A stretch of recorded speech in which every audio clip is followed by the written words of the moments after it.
You are listening to the Pencil and Paper Podcast Network. Visit pencilandpaperproductions.podbean.com to find more great podcasts. Welcome to the Palace of Megapixels.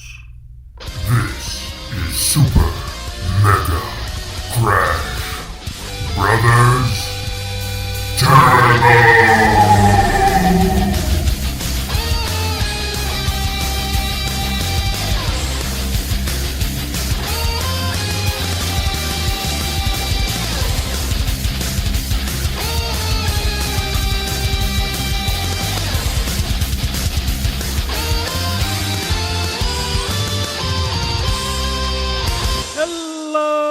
Everyone, and welcome back to Super Mega Crash Brothers Turbo. I am your host, Stephen White. With me, as always, is my co-host, Lacey Finley. Oh, happy Monday, guys. Yes, we are back.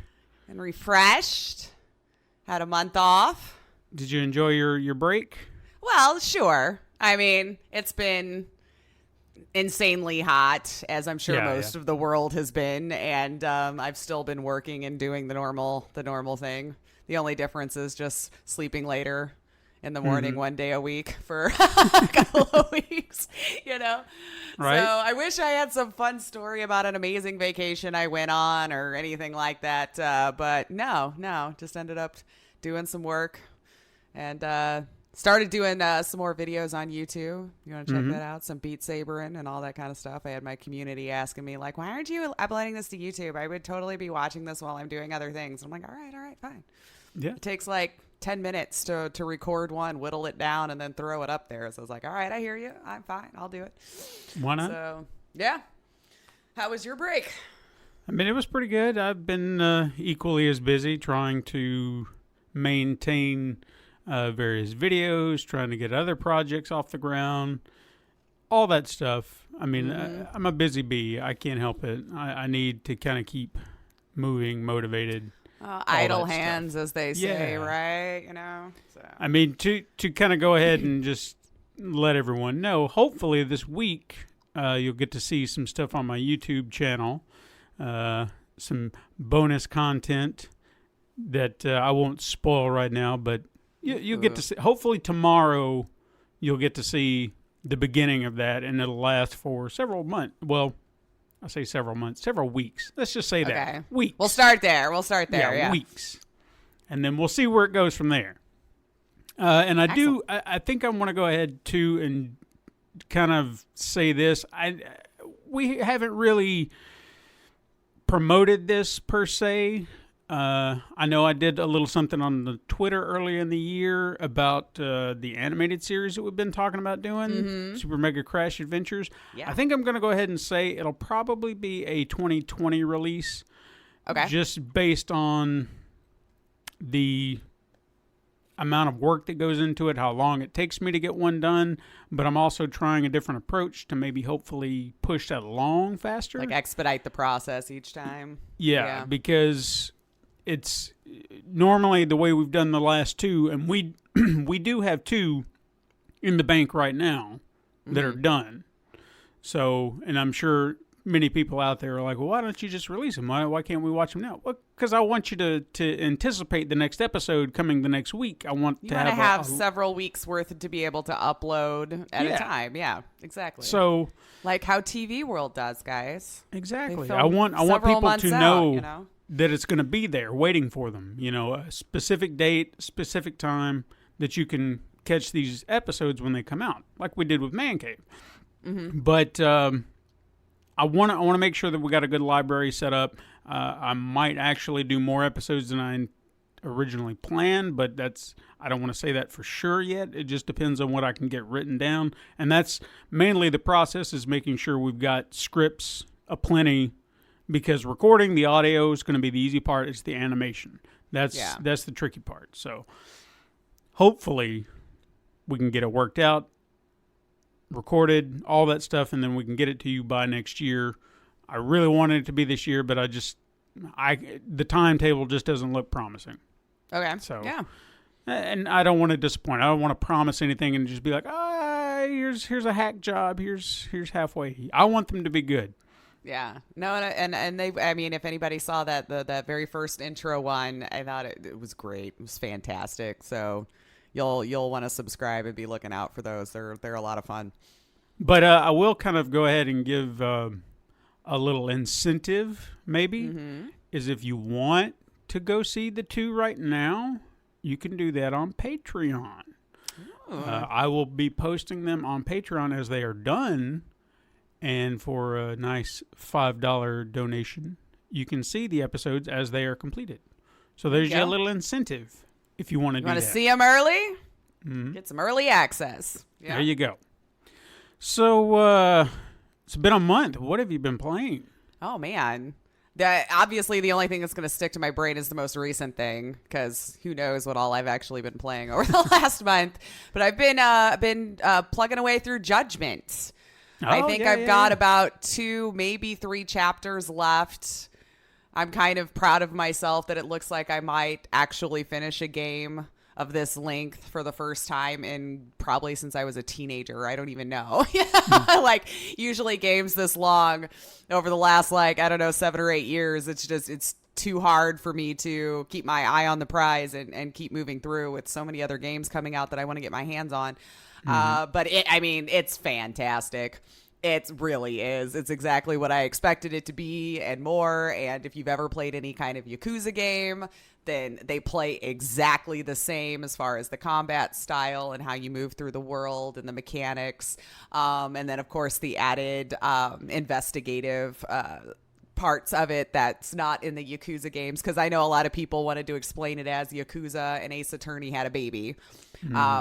So you do have the investigative aspects of it. You don't have the courtroom scenes, which I think maybe some people thought you would. I wasn't sure. Kind of hoped there would be, but I'm not disappointed that there isn't. Like, it hasn't taken away anything from me. Like, they do have scenes where you're in court, but you're not going to be interjecting or producing evidence or doing that whole thing like you do in an Ace Attorney game. Like, they have the scene, you watch it play out. But it's fantastic. So I'm close to getting it done. The side quests are just ridiculous in the best possible ways. I have laughed so hard at just the ridiculous nature of some of the things your character just gets themselves caught up in. I've also done the dating scene. Nice. I do have to say the very first, I don't know if they call him a waifu or whatever, that you get presented in the game. Your character, Yagami, is 35 years old. And the first one you get is 19. There is no problem with that age gap in my mind whatsoever. My problem was presented in the fact she looked 12. Okay, yeah. And I couldn't get over that just for myself.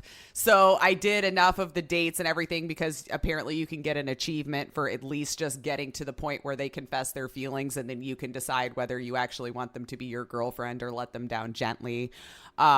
So I got it to that point and let her down gently for the achievement, and then started dating a 29-year-old who actually looks at least in her 20s. So, and then the other one that was coming around too kind of looked way too young. So I don't know if that's just a blessing that their culture has, that they just look youthful until they're not, of course. Sure. I feel like they look 20 until they're like 60, and then they look 2000. I don't know. There's like no real in between there. You know what I mean? Like, it's just this huge jump. So a blessing for them, I guess. But it's just my own personal hang up. So I decided to make Nanami my girlfriend because she was just looked older, just for my own, just for my own. But the storyline, man alive, it gets pretty sad, and it's gripping, and there's all the emotions, man. But I recommend it, man. I recommend it. I really wish it would have came out on PC, of course, being a PC fangirl, even though they've not said that it will never. I think they still have said, we're not taking that off the table. So it would probably still be a year or so from now, I would imagine, if that is even the plan for right now, since a lot of the Yakuza games have been getting ported over, and quite well. They've been playing really well on the PC. So we shall see. So if you're wanting to play it and there were any reservations about how fun or anything it is, don't hesitate. If you've got the money to spend, just go ahead and pick it up. You're going to have tons of fun, and there's lots of content. You won't be sad at how much you have to do. There's so many side quests, and you make friends with different people in the different shops around town, which is to your benefit as well when you start having all the fights on the street. There's just so much to do. I've been having a blast, and I'm just so close to finishing it. I feel like I want to keep on keeping on, man. I hope that you can continue to play after you've beaten it so I can go back and do the rest of the side quests, because I've been dedicating it to my stream. But I've been telling people on stream, I'm like, I'm only going to stick to the main story right now, or else this will be the only game I play for the rest of my life. Sure. It's just how I feel, because there's just so much side stuff to do, and each side quest will have 5 or 6 parts, you know? Yeah, it's a lot of fun. I'm stoked. And I picked up Corpse Killer, so I haven't started that one yet, the remake from the 90s FMV that just came out. That's going to be next week, so we'll probably be talking about that one next week on how I enjoyed how they remade it. Excellent. Yeah. How about you? You've probably had so many. Oh yeah, I broke down. I should have wrote notes about all the stuff, but now there's going to be a lot. Okay, but don't think just because I'm listing a lot of things that I've dedicated all of my time throughout an entire month playing these. Some have been like little time here and there, just a little taste here and there. So we'll go through the list. Finished Spyro 3, so the entire Spyro trilogy is complete. In the can. I don't really know which one I could say was my favorite out of the 3, because 1 kind of eases you in, 2 changes some things, and then 3 kind of works off of everything that the other games did. But I don't know. I mean, there were some things that bugged me, like the swimming. I may have mentioned that before. The swimming. I just don't like water levels in most games. So. Yeah, because the camera has to follow you, and it's God, swimming. I hated it, but I got them all done. And I think the last time we spoke, I was trying to Platinum 2, and it was all because of some stupid. You got to fly through and hit all, and I was just so mad at it. Okay. But again, I stepped away from it, came back, boom, done. So that's all you got to do sometimes. So I did accomplish that. Then I played a game that I think I must have picked up through the PlayStation's Plus program, because I don't remember buying it. I can't even think of a reason I would have bought it. It was called 2064 Read Only Memories, and it's kind of a text-based game where you essentially just kind of go through a story in the future about robots and not only just robots kind of trying to find some form of sentience in the world, like they are people, but there are people in the world who have had genetic modifications done where they're animals, like crossbreeds. And they use these ideas in the story because it's mainly story based. I mean, it's heavy story based, and they use this idea of robots aren't people, and people who have genetic modifications are inferior, or they're wrong. It's unnatural, and it's really works on some social political level of what we go through now. And how people are treated. So I'd say like the people who are animal human hybrids are kind of the stand-ins for transgender people, because it really plays off of those ideas where people are just like, they're not human, they're not normal, and they really play off the story for those characters. So I was really impressed by that, and it was just something I thought, well, let's see what this is. I couldn't remember. And there were actually some voices in there that were very familiar, not just familiar voice actors that you hear. I'm going to assume that there were other voice actors in the game who do other things, but I couldn't tell you who they were right offhand. But what picked it where I picked it up on is one of the characters. I listened to him and I was like, holy shit, that's Jim Sterling. And sure enough, it was, because he has a very distinct voice. Oh, yeah, he does. So I was like, oh, my God, that's him. So I looked it up, and there was like this list of, different... They seem to be internet people, like YouTubers and stuff like that. So there may have been people on there that are popular that I don't know. But it was a good story. I would recommend it just for that, if you're kind of into that sort of thing. Text-based really is where it, I'd say that's the proper description of that type of game. Did a little VR. Do you know when it released? I think it was 2 years ago, 2 or 3 years ago. Okay. It's been out for a while. I just felt like I would have heard him mention it, but if it's been that long, then I don't follow him super close. It kind of depends on the topic he's broaching that day. Yeah. Well, see, when I heard his voice in there, it's like it triggered something. I was like, did he mention this before?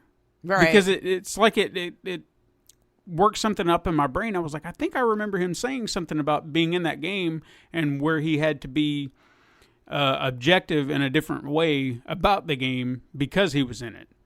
Like he was using it as an example, but I couldn't place it. But yeah, I'm sure he has. It's been a while. Right. I know that for a fact. But I also dipped my toe into the VR realm again. I got to play this really awesome VR game called Spider-Man Far From Home VR. And if you ever played the Homecoming VR simulator, it was... I feel like I did. It was disappointing as far as I was concerned because all you did was stand on a rooftop and web stuff.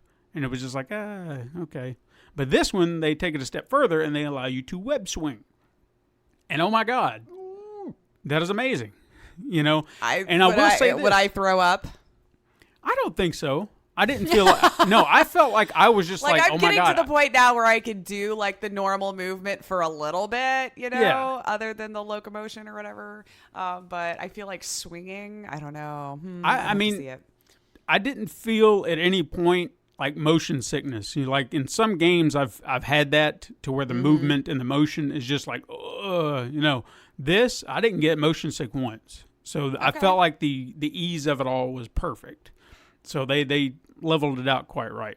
Now, in saying that, I also got to try my hand at an HTC Vive, which belongs to my oldest daughter's boyfriend. We happened to go visit them one day, and he was like, hey, do you want to try this out? He's got this awesome setup, one whole room dedicated to VR.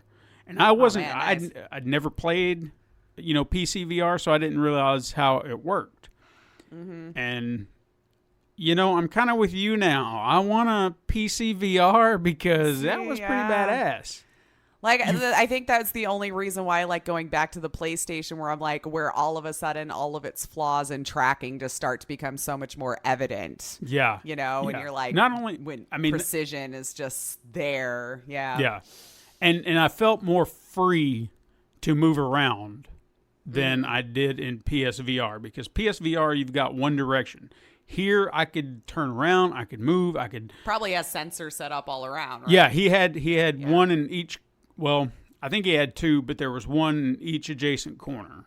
So, I mean, it mapped me out completely. So, I felt free the way I wanted to in VR. So, I was like, oh, okay, I get it now. I really do. But in saying that I played that Spider-Man game... He downloaded it while I was there. So I got to try not only the PlayStation version, but I also got to try the PC version. And I could tell a difference. Tell a huge difference, yeah. It felt more open. Well, I really don't know how to describe it. Like, I never felt like I wasn't in the city on the PlayStation version, you know what I mean? Yeah. But the depth seemed much deeper. Because when I went leaping off the first building, I was like, oh my God. Like the size of the buildings seemed so legitimate more than they did on the PlayStation. I don't know why. And you have the Pro, right? Yeah.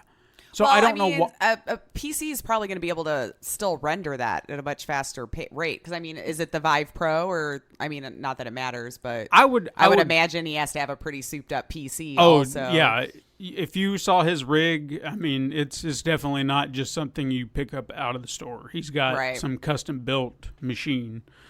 But whatever it was, I felt more immersed in it because it was like, oh my God, the building seems so enormous.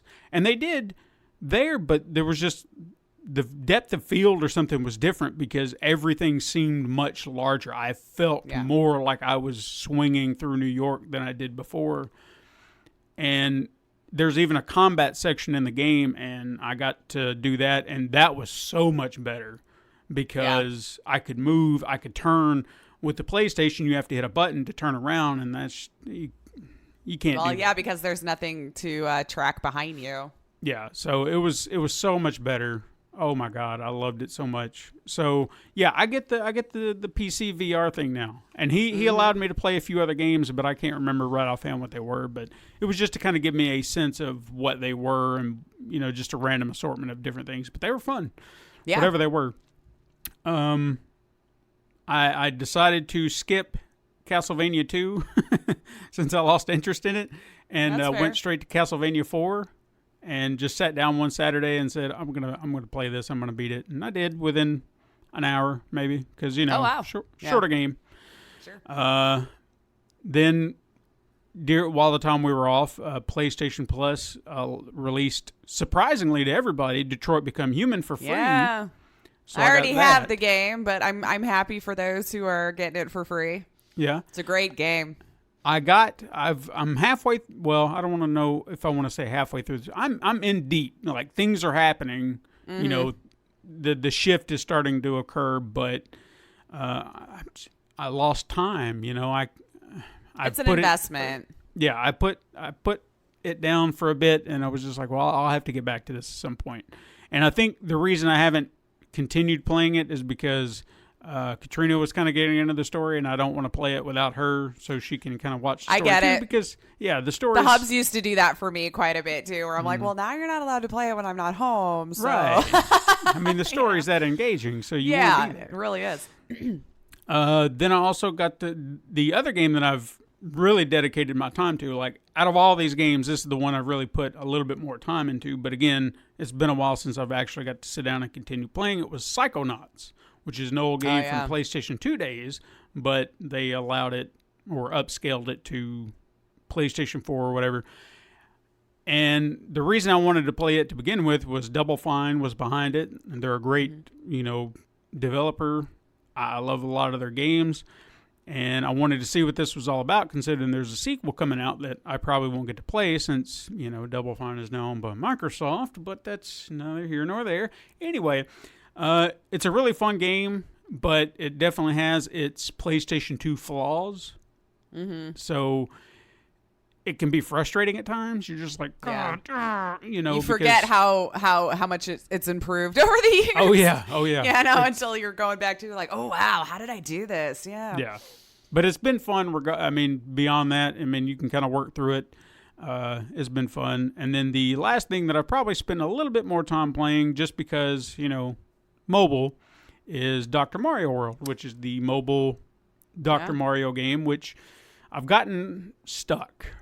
Like, the puzzles get harder and harder, and I don't want to say harder in the sense of, look, I appreciate a challenge, but damn it, you're throwing a lot at me and expect me to do a lot within, very little that you're giving me. I don't know how to get past this one level. I really don't.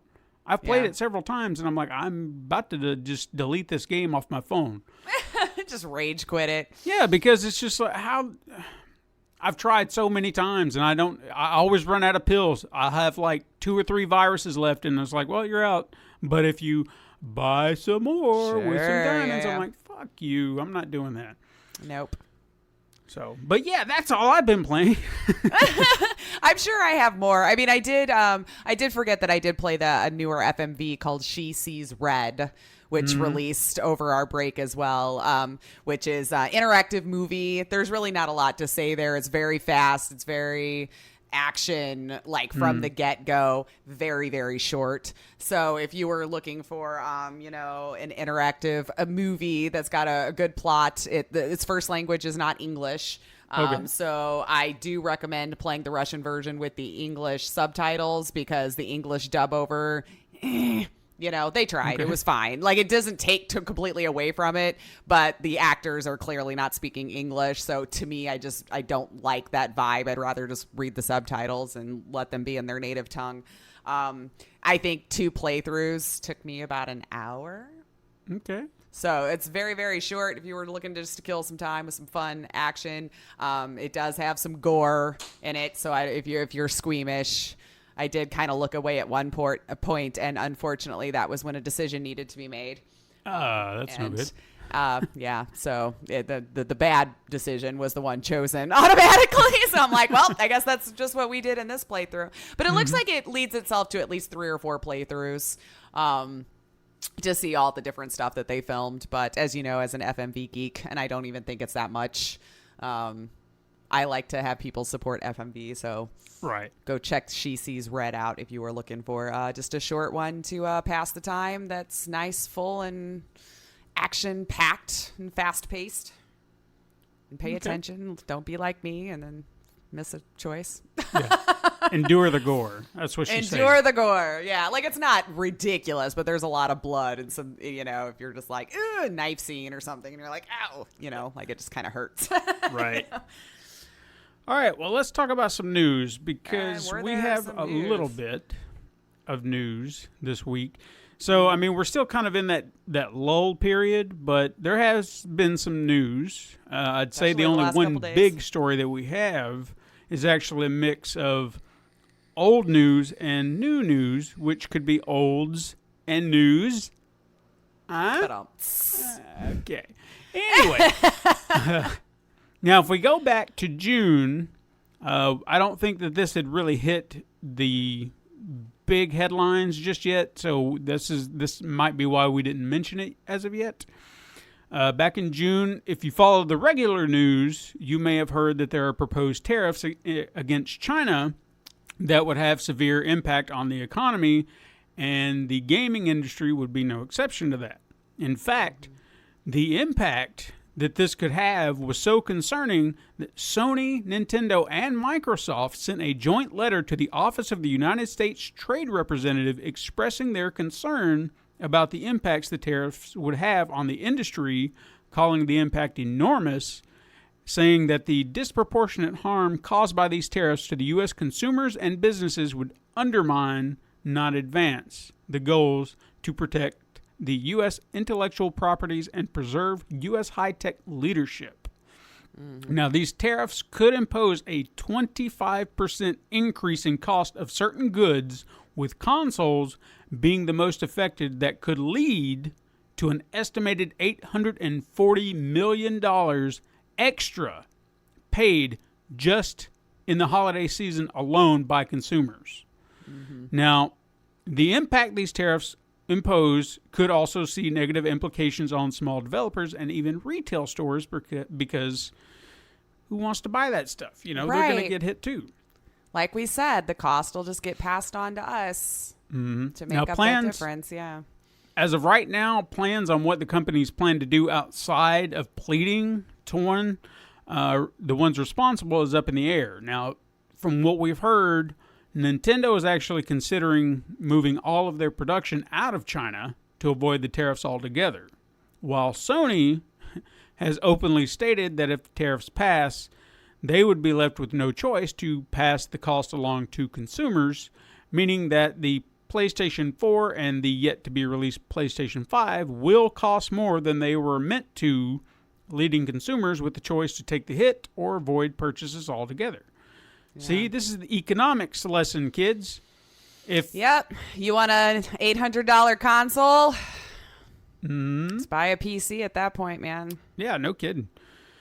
Now, I guess the latter would really have massive damage on the U.S. economy because, like you said, do you want to take that hit or not? And me personally, I'm not going to. I couldn't. No, I would refuse just on merits alone. Yeah, I would want to get the new PlayStation 5. They could show me all the great games and how awesome they look, but you know what?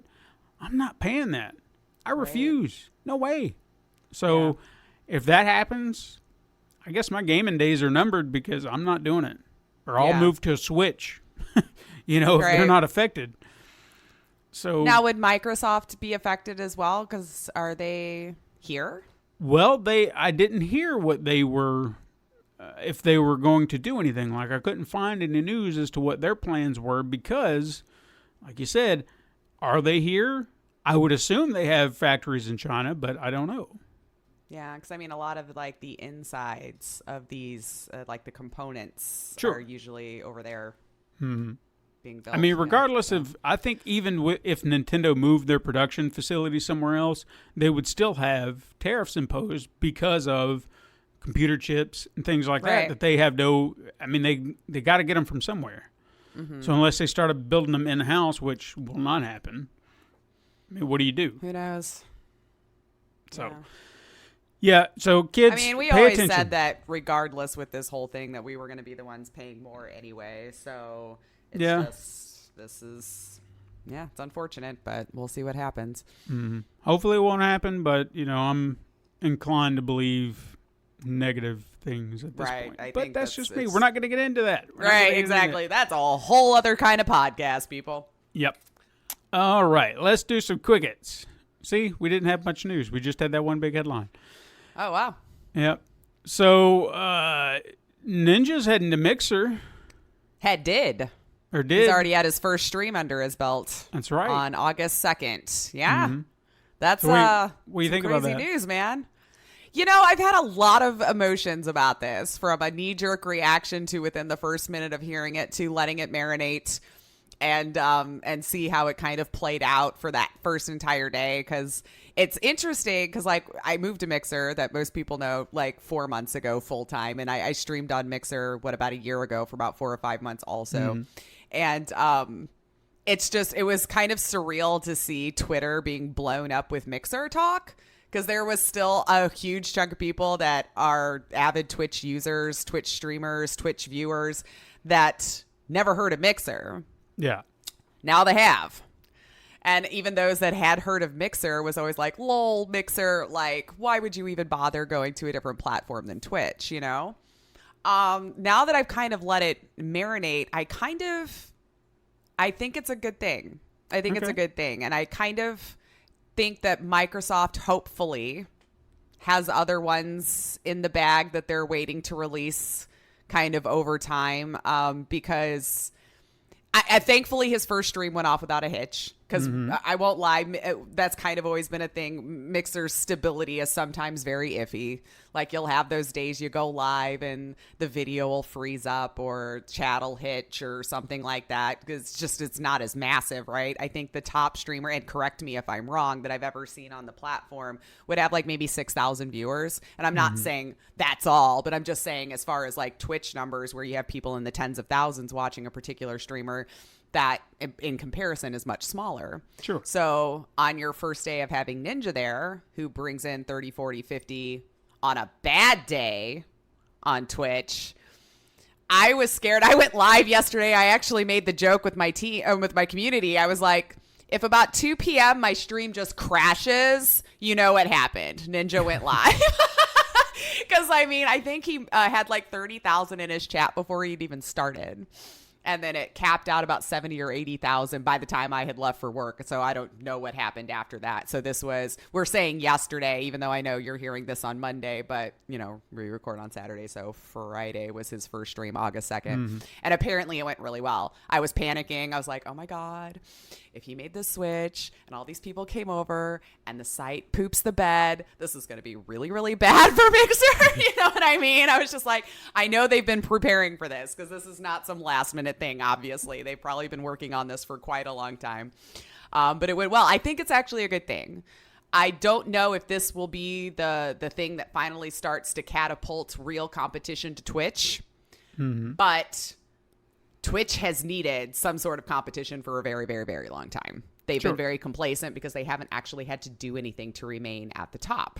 And over the last year, with all of the bad press that Twitch has gotten and very little that they've been willing to do about anything to fix it, you just lost millions of dollars. Yeah. Because whether you like or hate Ninja, I still respect his grind. It's not my content. I'm not the audience for it. But man alive, I respect the grind. He's been very successful. He's the very first national streamer in a land where none of us know what we're doing. So I think it's a great pull for Mixer. I hope they've got more bigger names in the bag that's getting pulled over. I think this will help breed a little bit more innovation in this industry, and hopefully it'll start making Twitch be a little bit more accountable for the way they deal with contracts with other streamers. Carnage actually is one you should go look up. He said it the most beautifully. He's a large variety streamer on Twitch, and he put out a YouTube blip about it. So if you really want to hear a beautifully said how they enjoyed seeing this happen, I do recommend going to his YouTube and watching it. It's only about 3 minutes long because it's the most eloquently said that I've heard to date about it. But I think it's good. I think it's good. I was at first very knee-jerk reaction, like, oh my God, no! But that was just me being selfish because we were really happy that Mixer was doing more variety and he's a Fortnite streamer. But also, he mentioned getting back to his roots. Ninja was originally a Halo streamer. There is a new Halo game coming. So I think all of this strategy, there's things working there. So, I mean, we'll see what happens here. I'm sure he was paid a lot of money. I don't know. But Ninja might have moved for the same reasons I did, y'all. Like, it may not just be the money. I mean, Twitch was having its problems, and they were just not doing anything about certain aspects that were going wrong with the site and harassment and how people were being treated and how they were conducting contracts and who should be banned and who isn't. And it's all about the money and this, that, or the other. I mean, he's a family-friendly brand. Yeah, yeah. It could have been hurting his advertisers, too, with all the bad press that Twitch. And again, I'm just speculating. But still, he might have made that as a business decision for himself too, because he is a family-friendly streamer, and it's a business. Yeah. You know, so the more time I've had to think about it, I'm like, you know what? It's a good move for the streaming industry. Let's put it that way. Right. Okay. And I hope Mixer is doing more. I think it would be hilarious to grab Lupo or Courage or, you know, like his buddies that he used to stream Fortnite with, because they were really huge too. Yeah. But see, I have no dog in the race, so I was glad that you could shine some light on it and some insight as a streamer. I had to marinate on it for a day or so to really see, because I mean, obviously Twitter was just all a flux for days, and I've seen both sides and hearing both sides of the argument, and some of them I get, and some of them I think just people are being petty because we love to build up an individual just to tear them back down later. I tend to ignore those. Oh, it's all about the money, blah, blah, blah. Yeah, you know, maybe it is. It's a business, and he's a professional, and that's what he does, you know, and he does it very well. And if you hate that doesn't matter. He's really good at what he does. Oh, yeah. He's really good. So I mean, good luck to him. Hopefully, I hope it's successful for him. I really, really do. I really, really do. I'd say, if anything, the takeaway from where I'm looking, from where I'm standing, is I just want it to benefit streaming as a whole. Right. Like, I don't want it to be something that hurts you or anybody else that I know that streams. I want this to be something that turns out to be beneficial for everybody. Right. So we'll see. And I think it could be. Because, I mean, for all the negative stuff people say about Ninja, I've never really heard any, like, bad press about him as a human being. Like, I've always heard that he's a very nice guy and he takes what he does very seriously. Yeah, I mean, he's had a few PR flubs here or there. But, again, I think it's mostly just, like, decisions that he's made that other people just don't agree with. So they decide to try to, like, Twitter flame him in the cancel culture that we have going on right now. And all of it is just, whatever. I mean, that doesn't affect me. But I think it could be good. We saw a lot of new faces on Mixer. So that's the only other thing, is just like on day one, there was a flood of new people. And so, I mean, I'm not an expert on it. Like I said, I've been full-time there for 4 months, but very familiar with the platform for about a year. And if you are one of the ones that was considering a switch or now looking at Mixer like a bigger player because that this happened when in the past you wouldn't have even considered it because it was so small, I would just recommend, instead of just jumping over, like, just do a little research on the platforms, because there are small differences between the two, and it make you seem more professional and smarter to go into it knowing what the differences are and how the communities operate. Go watch some streams over there first and see if it's something that you like. Don't just jump on the bandwagon, as the saying goes, because it may still not be a community that fits with what you're doing, you know. But if all of that's said and done, just do a little bit of research first, figure out how to set up your stuff and integrate yourself with some of the communities and see if you like it. And then if you do, welcome aboard, man. Sure. Welcome aboard. Yeah. All right. There you go. Straight from the horse's mouth. Sort of. The one thing I might know a little bit about right now, ask me next week. We might have a different tune. I don't know. No, but I do. I really do wish him success over there, and I hope this goes well for Microsoft. I really do, because I do love the platform. I haven't regretted my switch from Twitch, like I thought I might. You know, you always have that little bit of my people but my hardcore group came over. I was very lucky that I have people that enjoyed the content creator, and it wasn't just about supporting the platform. So sure, yeah. That's what it should always be. Good luck, Ninja, because I know you're listening. Ha ha ha. All right, what else we got? So last week, Sony announced that it had sold over 100 million PS4 consoles. How about that? Getting in before the tariffs take the hike. Yeah. I'm just letting you know. Yeah, I'm like, we're get them now, people. IO Interactive is said to be working on Hitman 3, and it will continue to be episodic in nature, which I guess works. I don't know. I've just not been a big fan of this new season. It didn't bother me. Hitman. I don't know why. This last one, I mean, to me, it was another Hitman game. I don't know. Like, I enjoyed it because I've always enjoyed Hitman games. There's been some crappy ones, of course. I had the regular amount of fun that I was expecting to have with this last one. I beat it, and of course, you always take the time to just completely murder everyone in one specific level of your choosing, and that's always a good time. And then as soon as I beat it, I moved on. I didn't really do much more with it. Yeah. Did you hear that Activision is adding microtransactions into Crash Team Racing in the form of Wumpa coins that you can purchase to, quote, move along your progress? I don't think that I had. I mean, this was a game that is a remake of an old game, and they're inserting microtransactions. The big debate. This is just, oh wait, no, they're not the ones who said it's surprise mechanics, right? So that was EA. No. That was EA, but yeah. This is the way it's going to be from now on out. We'll have remakes of other games, and we'll see it inserted. We need to make our peace with it. And then I guess just put everything on a safeguard if you have kids that play, and sit down and have those conversations with them about what this actually is, and that this is real life money, and that, kiddo, do you like having a roof over your head? Do you like having food in your belly? I am disconnecting PayPal from this account, or whatever it is you need to do. I think that's what it should be. I think there should be, if they're going to continue down this route, maybe the console makers, not that it should be their responsibility, but maybe parental controls that prevent purchases of any kind. I mean, they should. They should have those. I'm not sure, because I don't have kids, so I've never blocked anything. I mean, I've got kids, but they don't have consoles to where they can buy stuff. So I don't know. It just feels like that's something that should be put in place. Yeah. Just saying. Doom 1, 2, and 3 released on the Nintendo Switch, Xbox One, and PlayStation 4. And also Doom 1 and 2 were available on mobile. I thought that was kind of neat. I don't know if I'd go back and play them, but cool, I guess. I wonder how that plays. Yeah. I mean, they're cheap. $5, maybe. That's worth it then, just to give it a look-see. You know? Yeah. So we'll see. I might dabble in it at some point, maybe. Just depends on the mood I'm in.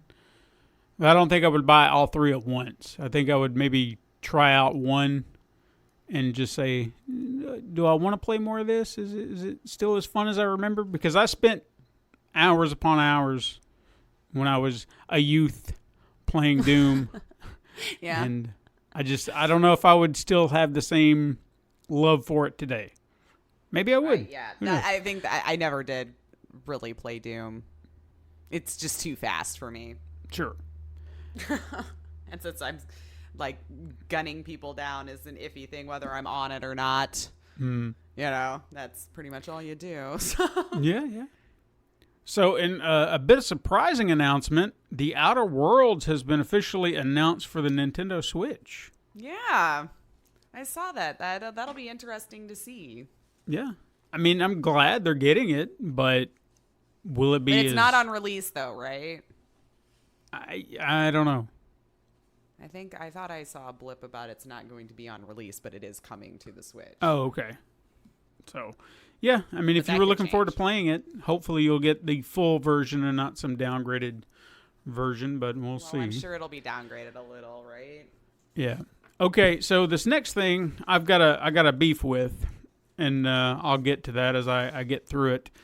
So, Mortal Kombat 11's second DLC character, Nightwolf, is set to release in early access on August 13th, with a full combat pack trailer coming on the 21st. Now, they announced or showcased Sindel, or at least pictures of her prior to Nightwolf, and then we haven't seen anything about her since. And they also announced some free DLC skin for Sub-Zero, where he's going to look like some DJ called Dimitri Vegas. I don't know who that is. Yeah. And my big question at this point is, like, where are the characters that you promised? I don't want to be one of these Twitter trolls, because I've seen them complaining about the same thing, but I can recall when X came out, there was at least a full combat pack out way before August. The game has been out since April, and we've gotten one DLC character, and the second is just now about to drop. I want to know what the deal is. I want some answers. Just, you pay for that stuff. Where are the characters you promised? Mm-hmm. Because I've lost my interest in the game at this point, waiting for new characters. Yeah, that has been a while. Yeah. So I'm curious. It's like they're sidestepping the question, and I want an answer. So I'm a little peeved. I feel like I have a right to be. It's supposed to be a monthly thing, right? That's what I thought. Or at least two. I mean, even with the original game, they had, I think, there was at least 2 or 3 combat packs. I want to say there were 3, but at least they were released in sections. So it was like Combat Pack 1, you had 3 characters that were going to be added, and they would be added, say the game came out in April, then the first character came out in June, July, August. So you got all 3 characters within a month's time. Mm-hmm. Then the next combat pack took a few more months, but you got them in succession. I don't know why this is not happening. I don't know. I don't know the business, but I have questions. Right. Ghostbusters, the video game remastered, will release on all platforms on October 4th, if you were looking forward to that. But do keep in mind that if you're a PC player, it's Epic Game Store exclusive. I think we're just going to have to get used to that. Yeah. Oh, yeah.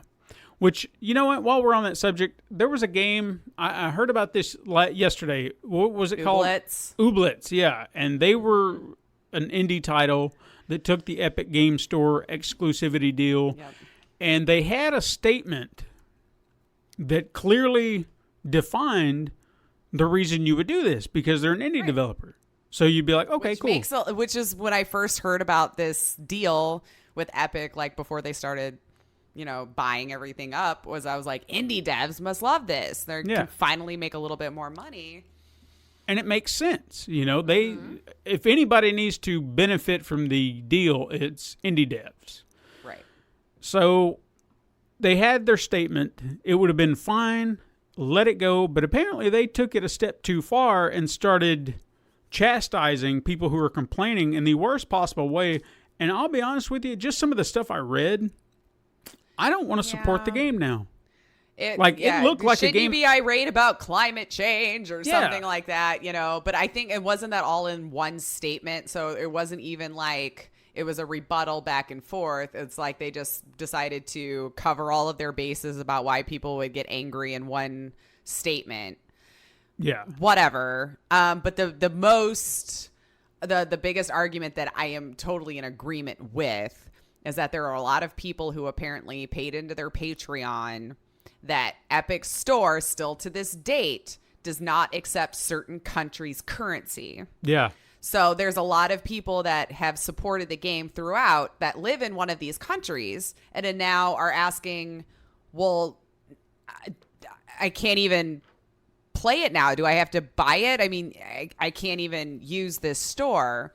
And that's very valid. If you've had people that's been paying into your Patreon or whatever for... Because, I mean, I feel like I've been hearing about this game for a couple of years now. So it's been in development for a long time. But it was funny, the response... There was a response to that, by the way, that was on their Discord. Oh, that they don't owe you anything? Yeah, we don't owe you the game. And it's like, dude... Wow. What? But I'm not sure if that was a dev. I'm very leery of Discord conversations, especially when I see them on Twitter. Discord is so easy to change your nickname, change your picture, take a screenshot, and falsify these things. I'm not saying it didn't happen, mind you. I'm not in their Discord. I have no idea. I'm not even sure who the devs' names are as far as Discord nicknames. But I'm always very leery when I see Discord conversations being posted because it is just so easy to change your name and look like someone else. Yeah. So just from where I'm standing, all the stuff that I heard, even without the Discord comment, I don't want to support that dev if they're going to act like that. It did seem kind of just too harsh too quickly. Yeah. From what I was reading. Like, I feel like they would have been fine if they just explained that they went to Epic Store. We're an indie team, being able to keep more of the money to keep the game in development, keep our lights on. I feel like, they were still going to be those people who are going to hate and trash on the Epic Store, but I think people would have understood a little bit more. Yeah, but at this point, I mean, it's common practice now. People are going to do that. Why even engage in it? Just be like, hey, look, we have to, make some money. We're working on this game. We're working hard on it, and we would like to see a little bit of profit from it. So that's why we did it. Right. And once people start saying, well, F you, man, you got to be on Steam, just be like, sorry, we're looking out for us. So you got to apologize, but the game's there. You can play it. Yeah. But this is what we need to do for us. Those poor people who are, I don't know why Epic still doesn't accept certain currency. I don't know why they still don't have a freaking shopping cart. Yeah, they got problems. Anyway, Nolan North stated that he was blown away by the seamless transition from in-game cinematics to gameplay in Marvel's Avengers. Oh, yeah? All right. So I guess that's something to look forward to about the game. If people are playing that, I'm sure we'll talk more about that later.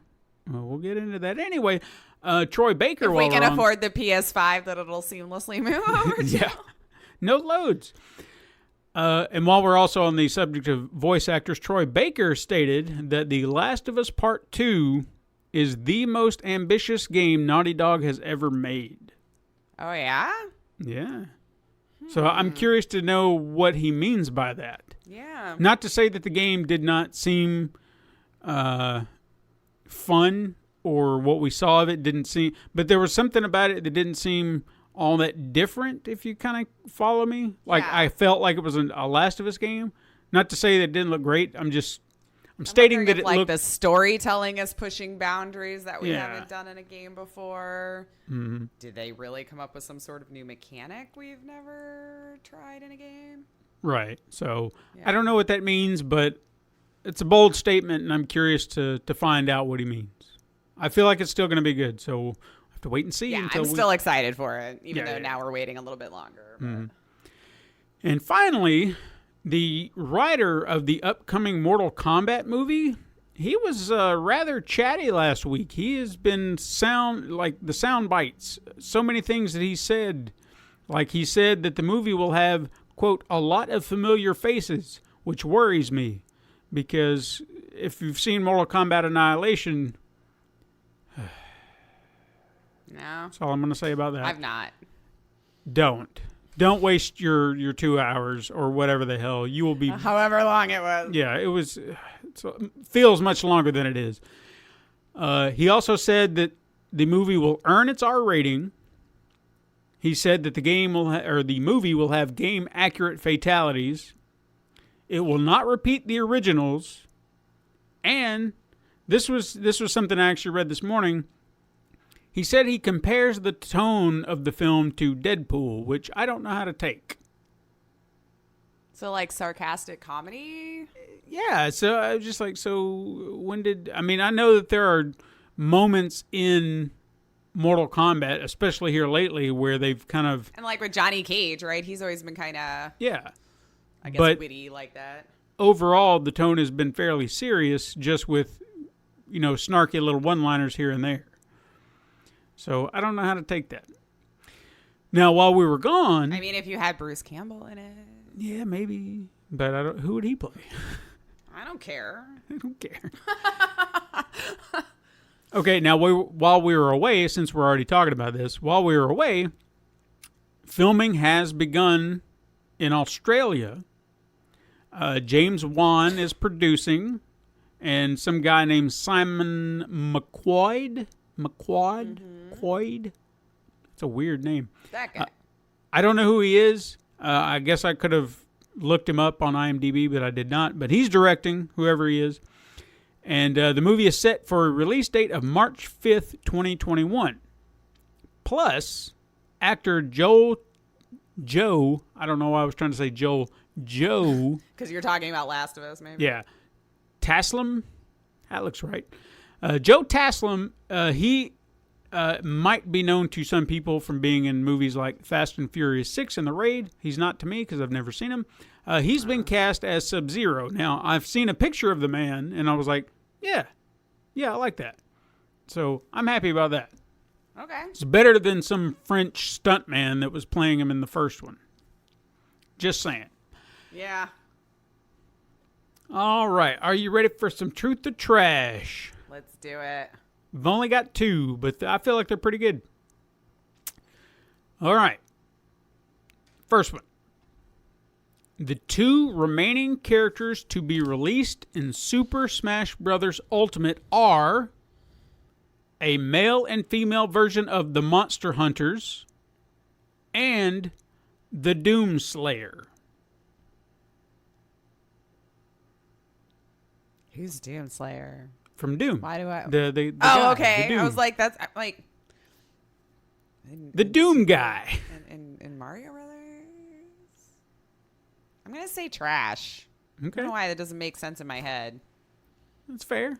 I mean, Probably I feel like... everyone's laughing at me right now. I'm going... I feel like with the Doom Slayer, if that would have been a good one to release when the games showed up on the Switch, like the original 3 that we just mentioned. Mm-hmm. So, but yeah. Okay, trash. Yeah. All right, now here's a really good one. I'd love to hear your thoughts on this one. Okay.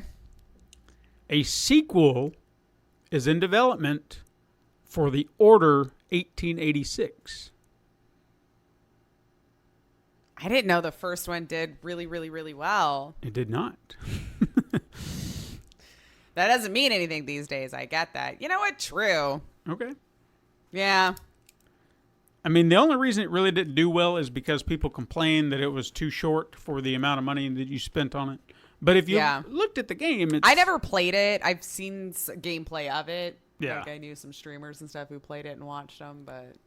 I mean... I don't know that I guess I can understand where people are coming from when you're just like, man, the game was like...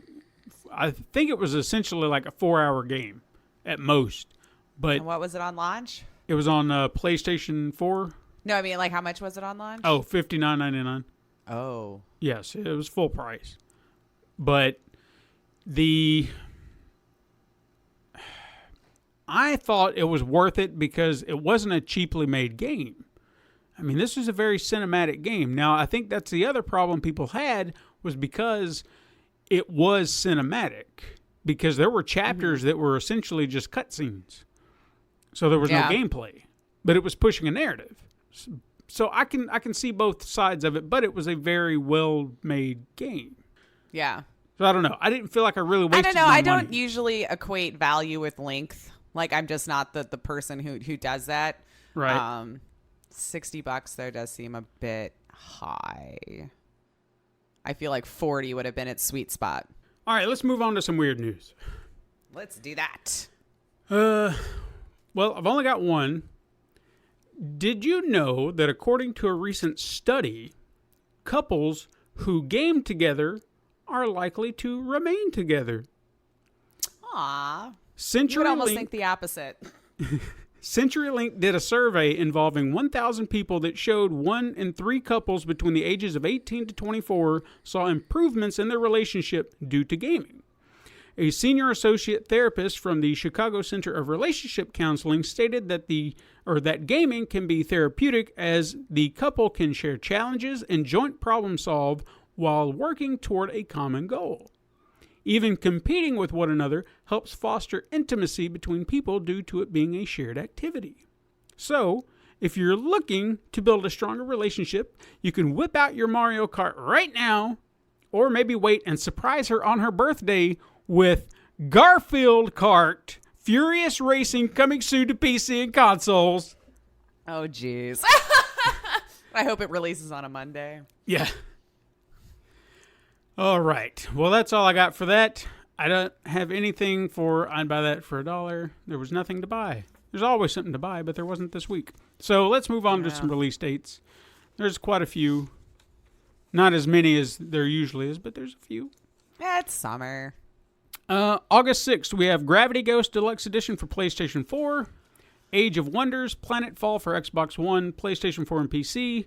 Metal Wolf Chaos XD for PlayStation 4, Xbox One, and PC. Guacamelee 1-2 Punch Collection for PlayStation 4 and Nintendo Switch. The Angry Birds Movie 2 VR Under Pressure PSVR.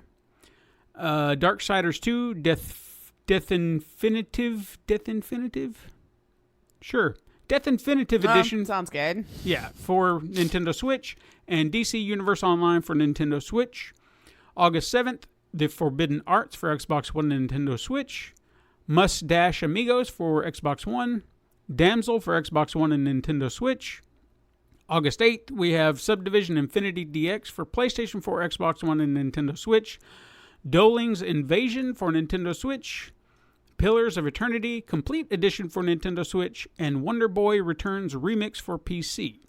On August 9th, we have Turok 2 Seeds of Evil Remaster. That was a pretty good game that I kind of don't remember. Anyway, for Nintendo Switch.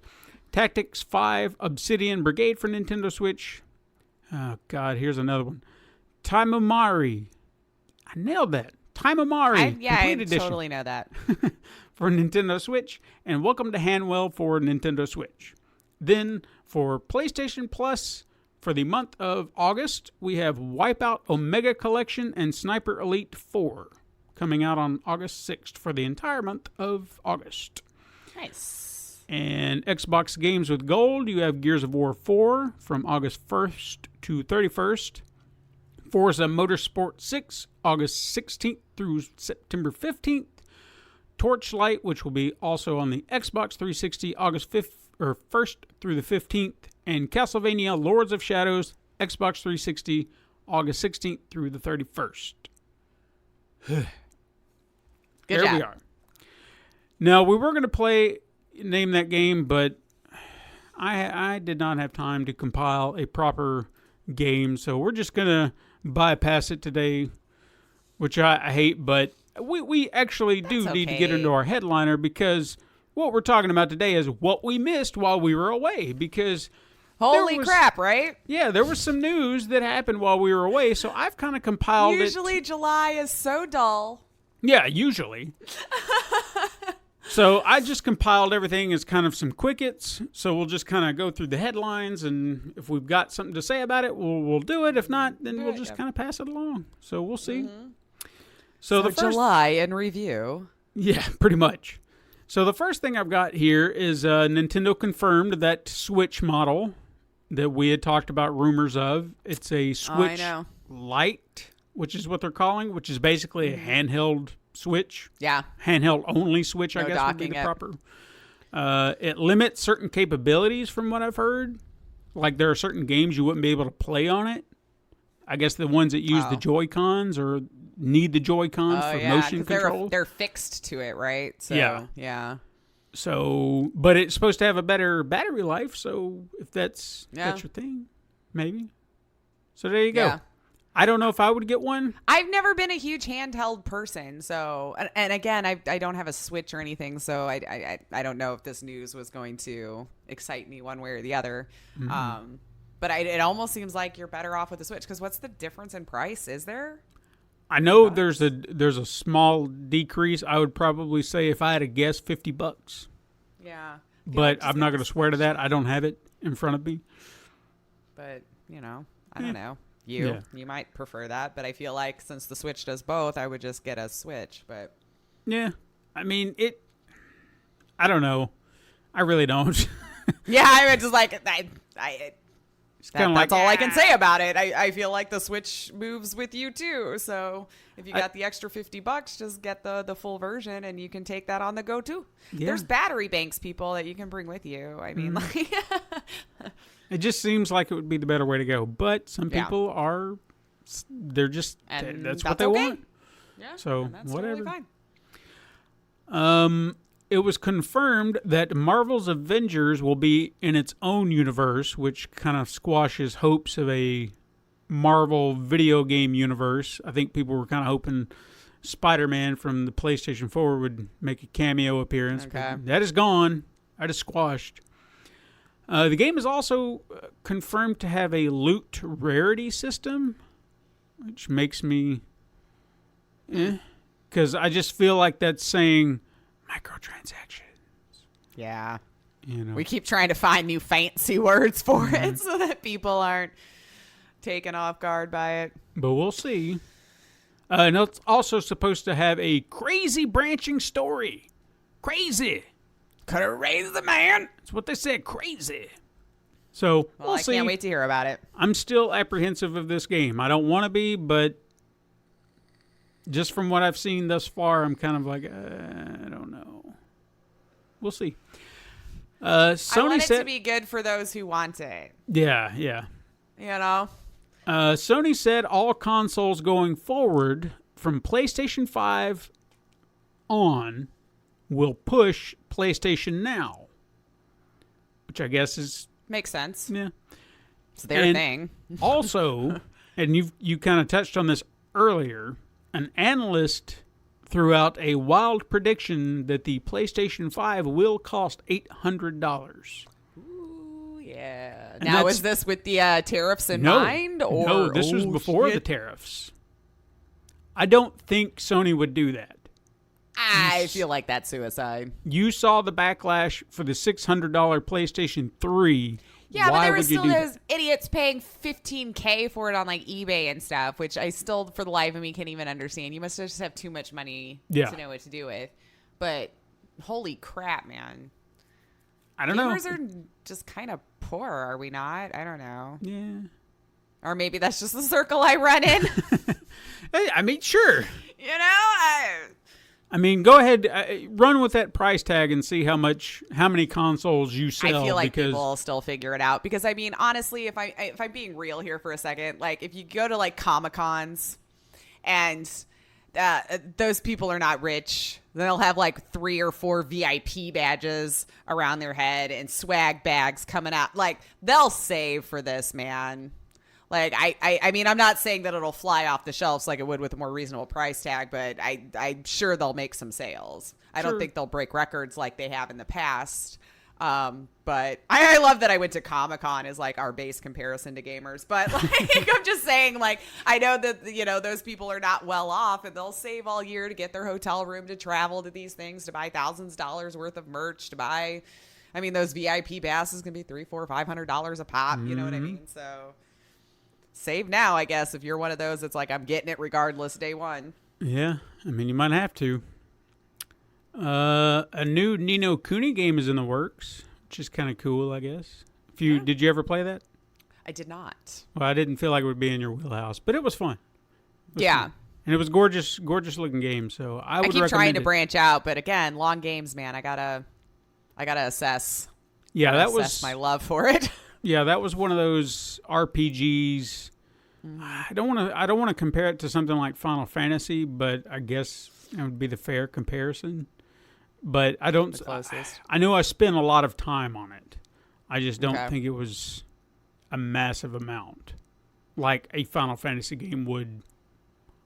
I don't think I spent 100 hours on it. Let's just say that. Okay, we'll work with that. Yeah, still a lot. Bernie Sanders has his own Twitch channel now. I know. How about that? Which I think is good. Like, everyone always wants to, like, cut him down just for his age or something. But, dude, he connects with young people so well. So almost better than a lot of the other ones on the stage right now that's competing for this. And that's a good way to get to there. I mean, AOC went on someone's Twitch channel, too, right? So, like, they know where the young kids are going. That's right. Get 'em, so get 'em I give him props for knowing. I think he's just doing like rallies and stuff. Like he's not standing there just like talking to the camera or anything like that. I haven't watched one, but I feel like that was what I heard because I do watch a political streamer on Twitch, and I feel like it's like if he goes to rallies and stuff like that, they have a crew that'll feed it to the Twitch channel. All the young people, I am going to play Fortnite right now. Wouldn't that be kind of funny? That would be hilarious. My God. Bernie getting on with Dr. Lupo now since Ninja's no longer on Twitch. And he could use Fortnite as metaphors. He's like, you see what I'm doing right here with this guy? What I'm doing when I shoot him. Every time he has the slurry, think of that like healthcare. Yeah. If you can't find the healthcare, you go over there. Oh my God, we just created a skit for someone. We have no idea. We did. We'll have to own it before someone else gets it. Anyway,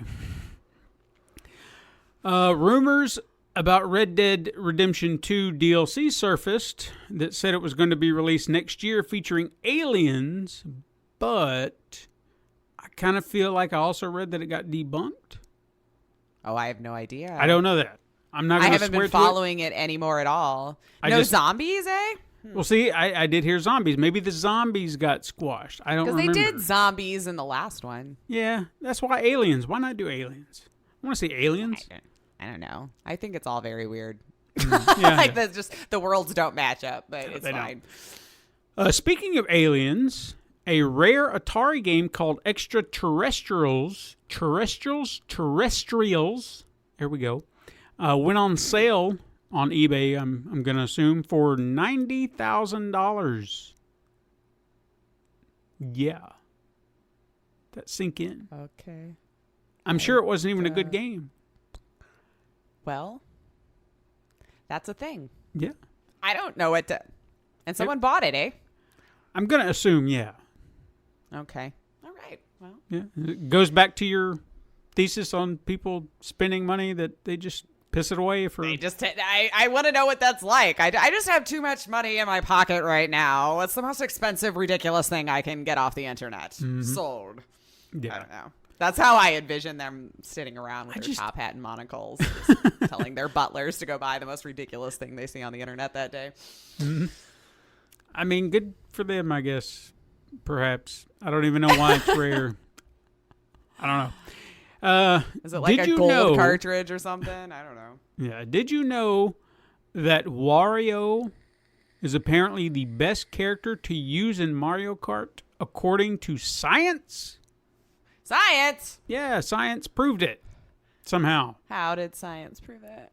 Why did science have nothing else to do that day? Don't know. I mean, the cure for cancer is not important. We gotta know. But Wario. Yeah, we gotta know. I guess they need a break too from all the doom and gloom. Mm-hmm.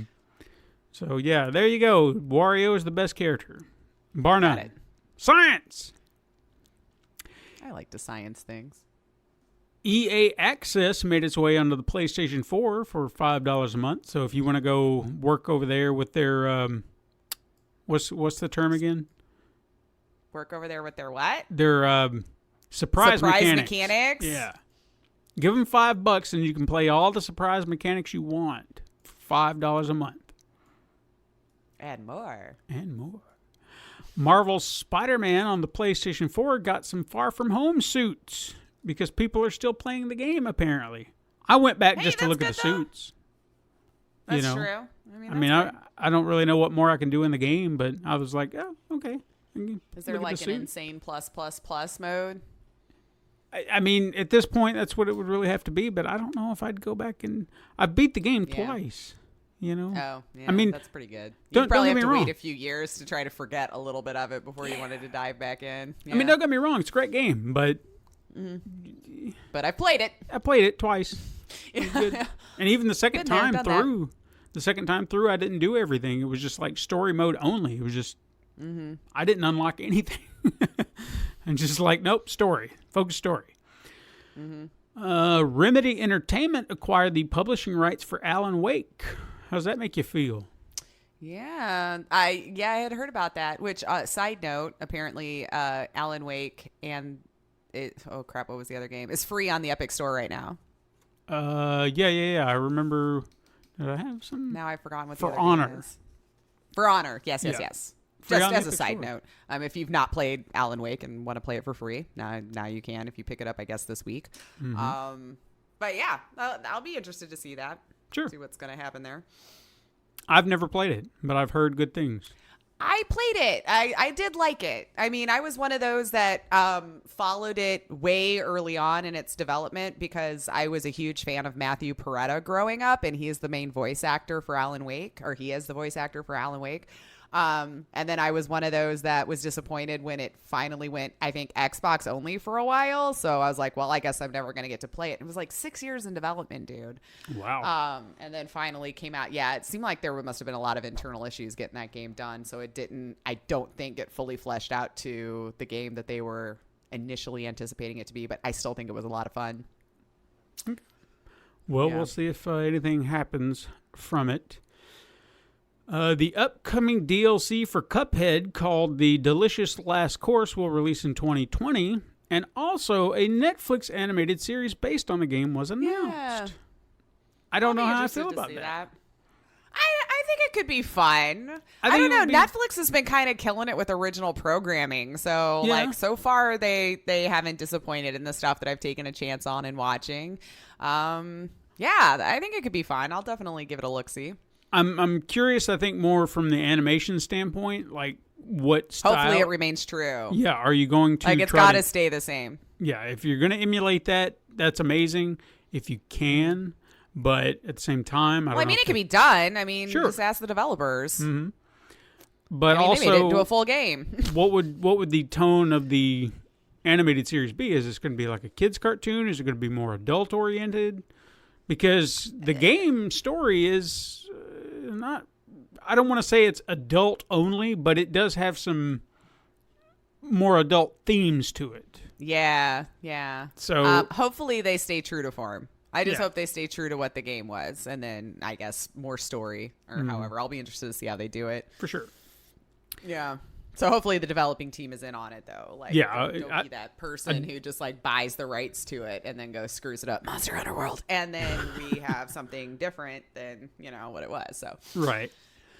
While we're speaking of Netflix, they released the first trailer and images for the Witcher series, which it looks so good. It really does. It really does. He does look like he's nailing Geralt. Yeah.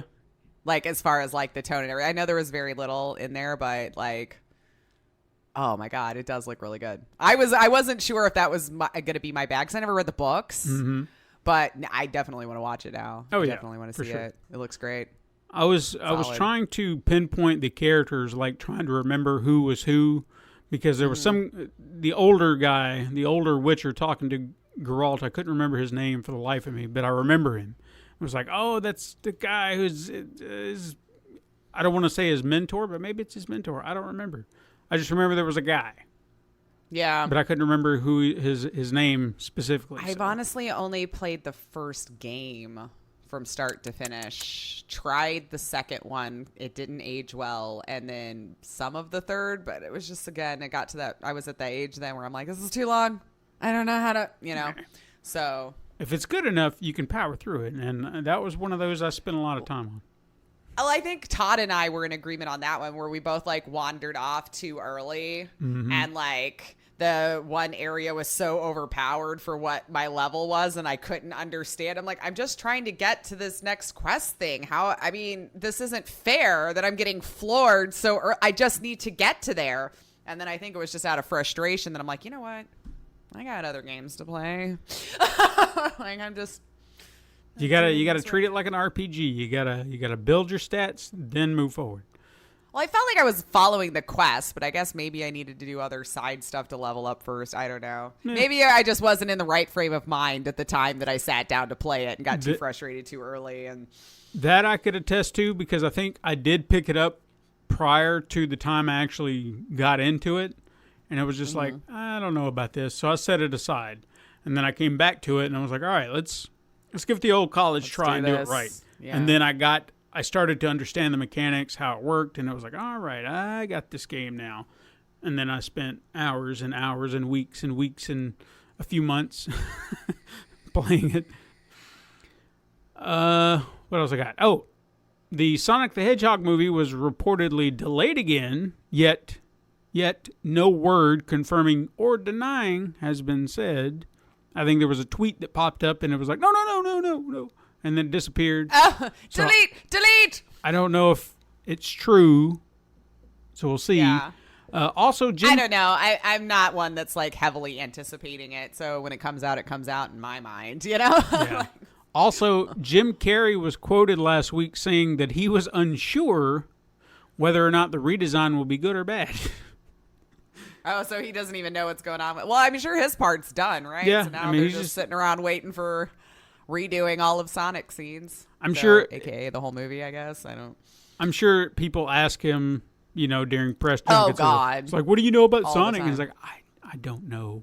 I just film my parts, man. I cashed my check, man. My part's done. I'll show up for the premiere, and that's it. Now, the last three that I've got, last three bits, I kind of expanded on them outside of just regular headlines because there's a little bit more meat in there to them. Zachary Levi, who people may know best as Shazam now, but will always be Chuck to me. Have you seen either or? I've seen some of Chuck. I never was one that like watched it from start to finish, but I remember catching episodes here or there, and it was fun. I don't know why I never watched it. I don't know either. I'm a little disappointed now. But I know I've been told by a couple people I need to go back and do that. And now that most of my shows are still in hiatus. Yeah, the guy is he's just so damn charming. I've heard even in real life, like he's just like a stand-up dude. Yeah, that's one of the draws of the show for me was him. Because it was like, I like this guy. I'm rooting for this guy at all times because never once do you waver about rooting for this guy. You're just like, I love Chuck. He is such a great guy. I love this guy. I want to see him succeed. I need to go watch it. Yeah. Anyway, that's off topic. Anyway, he expressed interest in taking the role of Nathan Drake in the Uncharted film if Tom Holland doesn't work out. Now, I don't think he was implying anything. I think he was just expressing interest that he would like to do it if something should happen. Okay. Are they about the same age? Because I thought the biggest reason why they went with Tom Holland is because they're starting much earlier in Nathan Drake's life prior to the games. Yeah, they're not anywhere close in age. I think Zachary Levi is kind of my age. Okay. So... still young, but like I thought that there was a specific reason why they were going after an age group of actors when they were casting because it's going to be like way early. But also, you can kind of argue the point that if Tom Holland's doesn't work out, then you can just go modern day and then make it Nathan Drake. Now, or they could just cast another young kid, an unknown. Sometimes that works out the best for these kind of things to cast an unknown actor. Sure. Now. Do I think, as far as look goes, I don't know if he has the look, but as far as the Nathan Drake charm, oh yeah. You think? Oh yeah, he could nail that. But look-wise, no, he's because you have that vision of Nathan Fillion. Have in mind what we think Nathan Drake looks like, yeah. That's where you go. Mm-hmm. But I would be okay with it if it happened, but Again, I don't think he's implying anything. I think he's just trying to put his name in the ring, kind of like how Nathan Fillion did. Like, hey, by the way, look what I would do this. I'm a little disappointed because he would have been amazing at it too. I get why they did what they did, but he would have been a freaking awesome Nathan Drake, dude. But hey, at least we got that short film. We got that out there, and it was awesome. Now, what would have been the weirdest of weird news throughout the month of July? I feel. It seems that the Russian Deputy Defense Minister Andrei Kartopolov, he's under the impression that Heidi Hideo Kojima's Metal Gear series is a collection of projects used by the U.S. intelligence services to manipulate the public consciousness, with the primary target being young people. Okay. Yeah. Oh. I mean, he said that. It's a thing. I don't know that I have a response. Do you believe the Russians? There's, that whole end of it where I'm like, no. But has Hideo Kojima responded? I don't think he did. No. Oh, okay. Because that would have been interesting for him to just, all his responses, what now? Yeah. And then that's the whole article. Sure.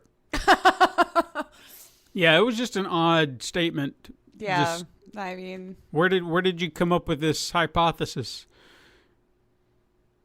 I don't know. Had he played even the games? I don't know. And the biggest story that I could find that we missed actually had to do with a class action lawsuit against Nintendo regarding the Switch's Joy-Con controllers. It seems there were complaints filed against the company stating that the controllers were defective, or at least some of them were defective. They were causing drift problems while people were playing. Oh, okay. And Nintendo seemingly did jack shit about it. So that prompted the lawsuit.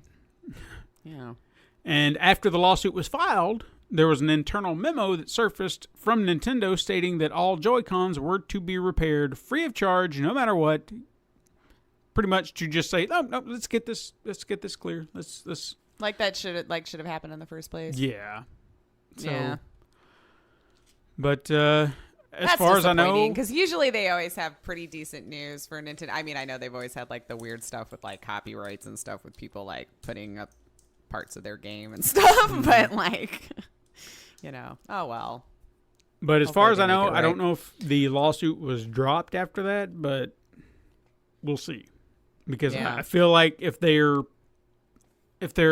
honoring warranties, and they said, even if the warranty's out of date or doesn't matter, just fix it free, then they're not, the lawsuit's really not going to have a leg to stand on, because then they can just be like, well, we're fixing it. It's free. Yeah. There it is. So there you go. That's all the news we missed while we were gone. There was quite a good amount. And I'm sure that there was more, but I was really looking at the interesting stuff, not Fortnite Season 10 headlines or whatever. Oh, yeah, I think that happened. It did. So we're not going to get into that. But yeah, that was all of our news, and that's our show. Hey, that's a pretty good packed show, though, man. Yeah, we covered a lot, and we even cut out some stuff. So I think we did pretty good. Yeah. But hey, everyone, why don't you hit us up on Twitter sometime at Super Mega Crash, or maybe send us an email at supermegacrash@gmail.com. You can find us on Instagram to view our weekly icon art. This one is pretty good, I think. Support the show by pressing a like button, leaving reviews on your preferred platform, and even going to patreon.com/Pencil and Paper Productions. Tell your friends to find us on the Pencil and Paper Podcast Network, found on Apple Podcasts, Podbean, Spotify, Google Play, Stitcher, and even youtube.com/Pencil Paper Productions. You're getting so good at rattling that off. I am. It's just no stutters whatsoever. It's like a rhythm. But anyway, thank you all so much for listening. I am Stephen White. I am Lacia Finley. Join us again next time, Super Mega Crash siblings. But until then, game on.